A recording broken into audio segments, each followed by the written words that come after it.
Welcome. Just locking up for the day. We have about 10 minutes for me to show off all the new books.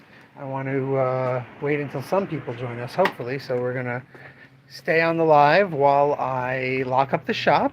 And then we are going to look at about 16 new books, one of which isn't out officially until tomorrow, which is very strange. Most things, walking past all the new books tomorrow, nowhere. Oh, you'll look at those tomorrow. Sorry. Tomorrow, tomorrow, and tomorrow. We will look at all the new single issues. Right now, we're just going to take a quick peek at the new graphic novels. Oh, we're passing them again. You want to see them? Here we go. Here's the new single issues out tomorrow. Oh my gosh, look at them go. There we go. Okay, we'll look at those tomorrow. Graphic novels. So obviously the huge graphic novel release tomorrow, not yet out officially, is The Knives. Brubaker and Phillips' new criminal book. Look at the thickness of this. This is like the size of 2 or 3 other criminal volumes. So that's exciting. Everything else here is new as well. We've got last week's space opera Xanadax by the great Tom Scioli. We've got, is also from last week, X-Men Volume 2, Hostile Takeover. This came all damaged. This just came with our image stuff from this week. Radiant Black came with the image stuff. We've got the incredible Spectacular Spider-Man Omnibus by the great J.M. DeMatteis and Sal Buscema. Oh my gosh, look at this monster. Look at this thing. This is, and I try not to overdo things, but this, in my opinion, is the ultimate Spider-Man creative team. This run of Spectacular Spider-Man, to me, epitomizes everything quality anyone but Steve Ditko ever did on Spider-Man. The way JM writes Peter is, of course, always wonderful in many of the other books he's dealt with, but the way Sal Buscema really just delivers the pain of it. Look at this, Child Within. This is my favorite storyline of all time, just these top few books. And then Frogman shows up. This just sold me. I started reading Child Within, and I was like, this is the greatest Spider-Man thing I've ever read. They really just knocked it out of the park. Highly, highly recommended. That's why, even though I am no longer buying Omnibuy, we're going to turn this around for a second while I put this in there. Even though I'm no longer buying Omnibuy, I bought both covers of this, because that's how exciting JM and Sal Buscema's Spider-Man. Drawn to Key West. This is a new self-published book. Teresa Chiachi came in and gave us this book. This is a bunch of buskers in Key West approached by her. She tells their, I think it's really lovely. We've got Moa Romanov's latest Buff Soul.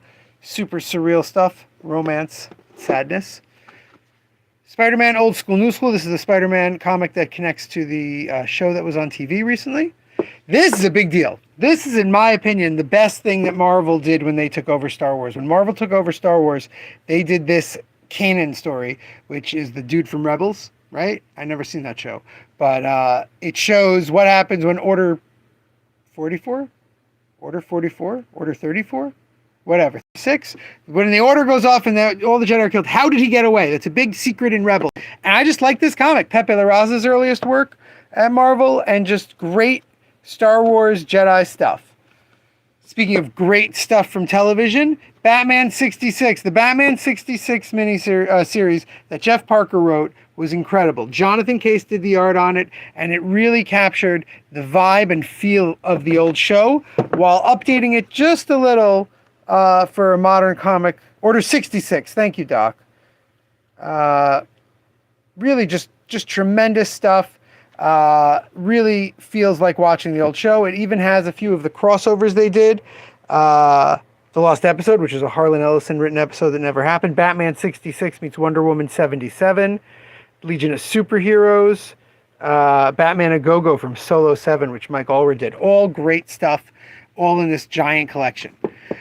Speaking of giant collections, Akira has a new edition. Look at this. Akira. Does anyone know what's so special about this? Besides for it being hardcover? Anyone? It's not flopped. This is your traditional Akira Volume 1 that's been sold by Kodansha for over 30 years. And this is the new Akira edition. Look at that. This is based on the box set that they made for their 30th anniversary 6 years ago. They've been reselling it and reselling and reselling that box set, and they finally broke it down, took the hardcover slipcase and made it just a hardcover without a dust jacket, and you can get it now. They're going to be putting these out one a month for the next 9 months. Gorgeous. Very excited for them. School Dance, already read it. The new Sarah Sachs book that takes place in Brinkley Middle School. Love these books. Just read this last night. Cookie Monster, Dinner Party, another Sesame Street graphic novel. Kingsmaker, a fantasy BL. Natsumi Wants to Be Trained, a non-fantasy BL, a plastic-wrapped BL. Imogen, Life and Works of Imogen Cunningham, the amazing Elizabeth Partridge, who did a beautiful book about Woody Guthrie, as well as a very nice book about John Lennon. Teams up with our dear friend Yuko Shimizu to do a stunning picture book about Imogen Cunningham, one of the pioneers of film. Great stuff. New Gods is finally collected. New Gods Volume 1. This is Ram V and Evan Kegel doing What Happens to the New Gods with Darkseid out of the picture. Really wonderful stuff.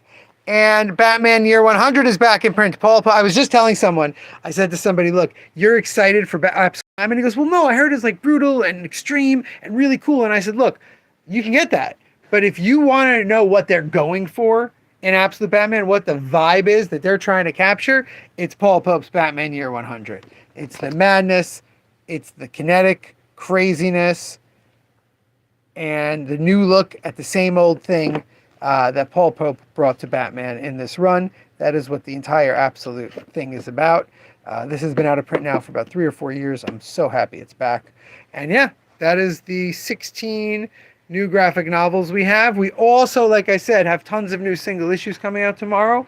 I'll point out 2 of them that walk the line. We've got Womb Rider from Uncivilized Books and Witch Hazel from Silver Sprocket. These are comics, but they're a little bit thicker. They're a little bit more. They are not periodical, so they will be charged as books. That one's cute and silly witch stuff. This is insane, surreal racing stuff. Awesome. Tomorrow we will look at all these new single issues, but I'll let you get a sneak peek at them now that I laid them out. Definitely make sure you tune in to hear about Sonya Reborn tomorrow, because I am very excited for that one. This one too, Immortal Legend Batman. The Jungle, very cool. And even some reprints. All right, we're going to talk about all of that tomorrow. So make sure you, smash that like button. Make sure you subscribe and get notified. Customers have been telling me that they have not been able to get notified, that YouTube's not doing it. So check your YouTube settings that you're getting notified when we do this. And I will see you tomorrow. Remember, until then, damn it, babies, you gotta be kind.